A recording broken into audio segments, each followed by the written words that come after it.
เมยสูงค่ะเมื่อได้เป็นวันที่1เดือนธันวาคมที่6ปี2026ในตอนแรกข่าวใส่หมอหอมมีข่าว2ตอนได้มาเปิ้นเผาค่ะ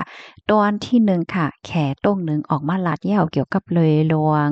นำอำมดสายนำมีกว้างว่าไหลจั่งใดเนี่ยค่ะเนาะออกมาลาดจั่งหือได้พี่น้องค่ะไปถอมด้วยเลยค่ะข่าวเงาเที่ยงตอนหนึ่งค่ะอันนี้ก็มีหลวงโคมกันเสียกอต้งหนึ่งเปิดาแกดกังแม่นำในออนตั้งเปิ้นได้ที่ก็เฮาคำมาถอมด้วยข่าวโหในออนตั้งค่ะ เมื่อวันที่31เดือนธันวาคมที่5ปี2026ในมีข่าวง่าวออกมาว่าพวกคานปากลุ่มต่างแขอันมีว่าอยู่ที่ในเมืองไทยตอบคอถามดีผู้สื่อข่าวเกี่ยวกับลอยลวงอันมีจุ่มต้งเหนืองแลดังก้นเมืองขะเนาะอ่อนกันโฮมกันจัดเฮ็ดลวงต้งเหนืองละลายลวงเกี่ยวกับลอยลวงแม่นำมีกล้องไหลเจ้าไหนค่ะตั้งฝ่ายแขคาโลหันเถิงจึงหือพองเกี่ยวกับเลยลองไหนเนี่ยค่ะเนาะว่าให้ผู้สื่อข่าวเลยต้องถามกว่าเหย้าใน ตั้งฝ่ายแขในก็ลาดว่าฝ่ายแขในไว้ลวงหล่ำลวงหนังเต๊ะๆว่าๆเกี่ยวเลยลวงนำมีก้องนำฮบทบหญ้าลวงข้องขำหว่าเจ้านายเฮ็ดไหนคะเนาะมื้อเหลียวนำติอันฮบทบหญ้าลวงข้องขำนำอำมดใสนำมีก้องได้ได้ก็เป็นแม่น้ำขวางและแม่น้ำละลายสายอันดีมันมีหลวงไหลเข้าจู้กันตั้งเมืองไทยปอตอนเน้อเฮ็ดจั่งใดคะเนาะและเขาเนี่ยก็ไล่รับ อะไรฮับโฮพรปางอันตั้งฝ่ายภูมิพลพรเขากดธาตุเฮ็ดจังใดและหันว่าพรปางที่อันกดธาตุออกมานั่นก็น้ำอันมีไว้อยู่ที่ในแม่น้ำอันว่ามาจังไดอยู่ในคักตอนที่อันหลอดเพเฮ็ดจังไดหรือซื่อนั้นก็ลัดป้าเทียงว่าแค่ปันลวงกำเขียมสปอร์ตปันแห้งมาอยู่ตาเสดีอันไทยและเมืองคมตมคมกันเสียวก็ไว้นักปักใจกับสืบกับสารแล ป่องเลี้ยงถึงปันโฮมป้าถึงลวงกดทัดหนังเป็นกลางจ้วมหนังฝ่ายป้ายทรายเขาปยอก็มีลวงหับเอาปนพรแลกะลิดลวงข้องขำรวยกือกลุ่มกันหลายป้าหลายฝ่ายเปิดตาแกดกังแม่นนำว่าสังว่าเจ้านายเฮ็ดไหนฝ่ายแขเนี่ยก็ยินหลีดีเดกำเทียมสร้างลวงโคมมือตั้งหลายเมืองอันอยู่หิมแม่น้ำขวางในคะเนาะอันแม่น้ำขวาง ไหลลัดผ่านเปิดอาเตโฮมกันกุ้มทิ้งด้วยหลอมแกดกลางอ่าเพสิ่งแวดล้อมว่าสังว่าเจ้านายเนี่ยค่ะเนาะ โดยการโฮมมือล้านจ้างแม่ของเนี่ยค่ะเพื่อจะร่วมกันรักษาสภาวะสิ่งแวดล้อมและให้น้ำในมันเตอเขี้ยมกว่าดังคือน้ำเต็มมีกว้างว่าซังว่าเจ้านายเฮ็ดให้ค่ะข้อมูลตอนนี้ค่ะเลยเป็นมาที่ห้องการข่าวสดออกไว้ค่ะพี่น้องค่ะรับถอมข่าวเงาคนนยอหันถึงจึงพองปันตั้งหันถึงมาเลยค่ะก็ไล่หันก้นอ่อนกันกับปันตั้งหันถึงตั้งนำตั้งหลายเนี่ยค่ะเนาะค่ะตั้งฝ่ายร่วมต่างได้ก็ลาจึงนั้นยาวเฮ็ดจังได๋เอานำในรถเพอยู่ และเปิดตาเตเกียรติกังแม่น้ำและสภาวะสิ่งแวดล้อมนั่นก็แค่ปันตั้งโฮมมืออยู่โฮมมืออยู่อันนี้แค่ว่าเฮ็ดจังไหนยาวค่ะลูกดีข่าวเงาโหได้เสียแลกำไดเฮาค่ะมารับถอมด้วยข่าวแทงตอนหนึ่งค่ะแล้วก็มีลวงคมกันไปตั้งถ้ำมาแก่ดแคแม่น้ำ4เซนเฮ็ดจังไหนเมื่อวันที่31เดือนธันวาคมปี2026ได้มีข่าวเงาออกมาว่าเยื่องอ้านตาเตแก่ดแคแหกกลางแม่น้ำ4เซน จื้อเป็นแม่น้ำกกแม่น้ำโขกแม่น้ำสายและแม่น้ำขวาง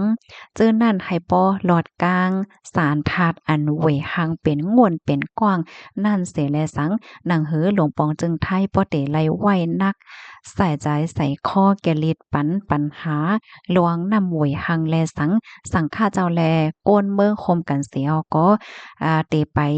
ยางเข้าตั้งธรรมะว่าเฮ็ดจังไหนล่วงไปย่างข้าวตั้งถำมาในลูกเอาดีโขแม่น้ำกกอันมีดีเอิงตาตอนใจตอนเกี้ยงใหม่เสียก็เตไปตีนกว่าต่อป้อฮอดถึงสวนหมวกก้นเมืองแม่ฟ้าหลงเจตอนเก้งไฮเข้าตั้งยาวไกตา68.91กิโลเมตรเตเหิงหมอก6วันปลายหาขึ้นว่าเฮ็ดจังไหนอ๋อปางเปิดข้าวตั้งเฮ็ดสร้างกว่าดีเนอโคตาต้อนเมื่อวันที่31เดือนธันวาคมปี2026ยามกลางไหนมีเจ้าโคหลวงมหานิคมมหาพินิคมโนโตแต้นสังฆาเจ้าใจดอนเกี้ยงใหม่ค่ะปะเยาก็แกมโหเปามูลนิธิ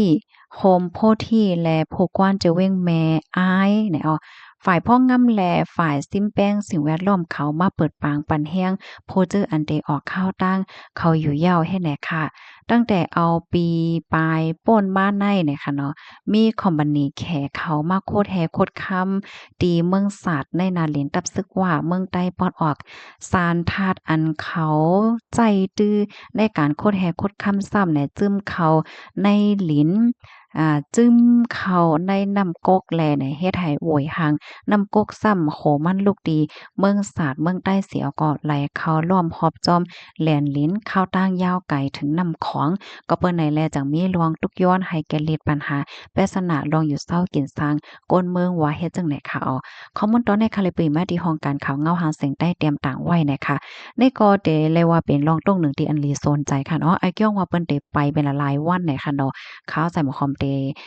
ติดตามลองตั้งไลฟ์โหยอย่ำมันเหี่ยวก็เดี๋ยวมาสเปิ้นแผ่ปันพี่น้องค่ะกว่าเที่ยงเฮ็ดจังแหนเนาะค่ะเนี่ยเนาะเปิดตาได้เกียรติกลางแม่น้ำว่าสังว่าเฮ็ดจังแหนเนาะเปิ้นก็มีลองโคมือกันจึงแหนค่ะเฮ็ดแล้วจึงว่าก็มื้อไกลค่ะเนาะตั้งฝ่ายแขได้ก็เลยออกมาเปิ้นเผาลาดว่าสารกล้องในแม่น้ำโขงนั่นรอดเพอยู่ว่าสังว่าเจ้านายเฮ็ดไหนนั่นน่ะเนาะค่ะยินจมูกก็ที่รับถอมปันแห้งค่ะย้อนสู้ปันให้พี่น้องเฮาเขาอยู่ลีกินหวานในรอดเพกันค่ะเนาะกำในเฮาค่ะอ่อนกันมาถ่อมด้วย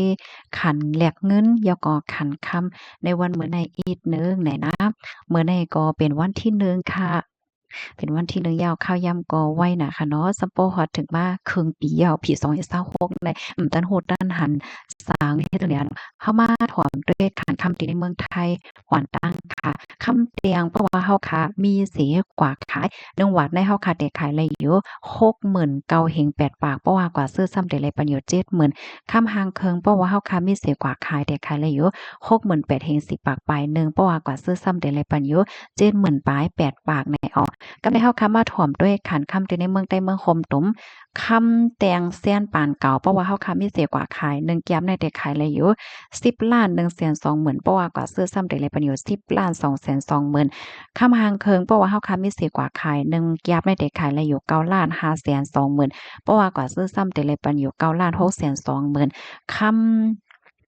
เซียนปานใหม่เนาะคำเตียงเพราะว่าเฮาค่ะมีเสียกว่าขาย1แก๊บในได้ขายเลยอยู่9,950,000เพราะว่ากว่าซื้อซ้ำได้เลยปานอยู่10,50,000คำหางเคิงเพราะว่าเฮามีเสียกว่าขาย1แก๊บในได้ขายเลยอยู่9,360,000เพราะว่ากว่าซื้อซ้ำได้เลยปานอยู่9,460,000ว่าเฮ็ดจังได๋กำในเฮาค่ะมาถ่อมด้วยคันแลกเงินค่ะเพราะว่าเฮาค่ะมีเงินดอกเมืองเศษได้แลกเงินมาน$1อเมริกันแลกแล4เฮง2ปาก1ยูโรแลกแล4เฮง8ปาก80$1สิงคโปร์แลกแล3เฮง2ปาก20 1หยวนแลกแล6ปาก18$1ออสเตรเลียแลกแล3เฮงปลาย6เพราะว่าเฮาค่ะเอาเงินมาเสียแลกเงินนอกเมืองค่ะ$1อเมริกันเตไลปันอยู่4เฮง3ปาก1ยูโรเดไลปันอยู่5เฮงปลาย10$สิงคโปร์ไลปัน3เฮง3ปากปลาย20 1หยวนไลปันอยู่6ปาก35$1ออสเตรเลียไลปันอยู่3เฮง86ใน